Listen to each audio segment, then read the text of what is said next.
ये कहानी मुझे मेरी माँ ने सुनाई थी। मेरी माँ एक छोटे से शहर से संबंध रखती है और ऐसा माना जाता है कि उस गांव में कुछ बुरी शक्तियाँ भी वास करती है। ऐसे ही एक बुरी आत्मा से सामना हुआ मेरे नाना जी का।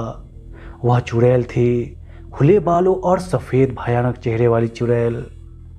ठंड का समय था, शहर में घना कोहरा छाया हुआ था। मेरे नाना एक बड़े अधिकारी थे। रोज की तरह उस दिन जब मेरे नाना अपने काम खत्म कर दफ्तर से घर की ओर जाने लगे तो रास्ते में पड़ने वाले बाजार से वह कुछ सामान लेने के लिए रुके। उनके बाकी साथी आगे चले गए थे और वह पीछे छूट गए। सामान लेते लेते उन्हें टाइम का पता ही नहीं चला और जब नाना जी ने अपनी घड़ी देखी तो टाइम देखकर उन्हें लगा कि आज घर पहुंचने में बहुत देर हो जाएगी। उन्होंने सोचा जंगल के रास्ते अगर जाऊं तो जल्दी पहुंच जाऊंगा, इसलिए उन्होंने जंगल की ओर गाड़ी घुमा दी। काफ़ी अंधेरा हो गया था। नाना जी तेज गति के साथ गाड़ी चला रहे थे, लेकिन तभी उनके गाड़ी के सामने एक औरत आ गई। उन्हें झटके से ब्रेक मारनी पड़ी और जो औरत गाड़ी के सामने आई थी वह तेज तेज रो रही थी। नाना जी को लगा कि वह जरूर किसी मजदूर की पत्नी होगी जो रास्ता भटक गई है।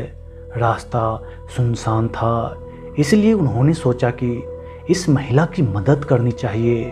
उन्होंने उस औरत से पूछा कि वह यहाँ अकेले क्या कर रही है।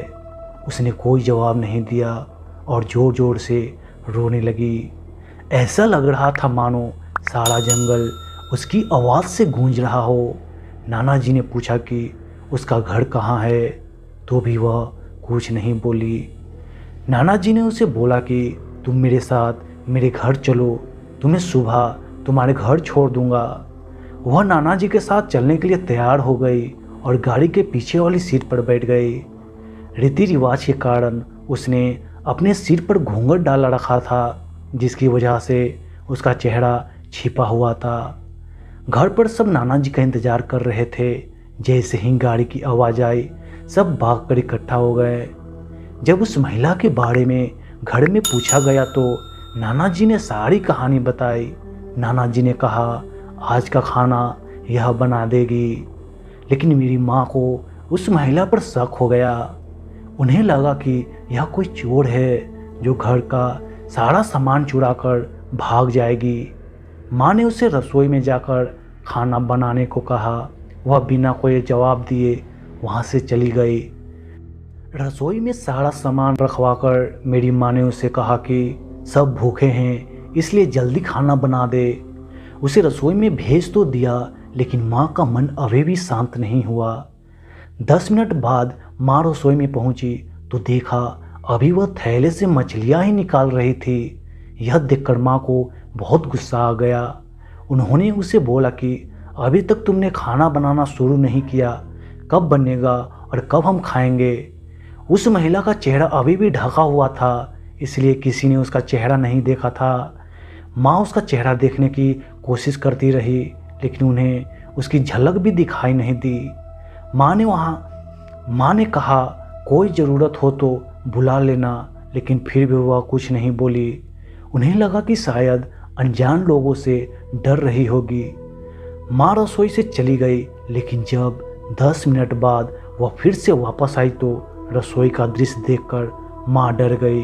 उनके पैर जैसे वहीं जम गए थे, उनके गले की आवाज़ नहीं निकल रही थी। उन्होंने देखा वह औरत रसोई के स्लेब पर बैठकर कच्ची मछलियाँ खा रही है। सारी रसोई में हड्डियाँ और मांस के टुकड़े बिखर पड़े हैं। उसके सिर का घूंघट भी उतरा हुआ था। उसका चेहरा बेहद खौफनाक था। बाल बहुत बड़े और नाखून एकदम काले। वह मछलियाँ खाने में मगन थी, इसलिए उसका ध्यान माँ पर नहीं गया। माँ भी चिल्लाई नहीं कि कहीं वह और ज़्यादा खतरनाक ना हो जाए।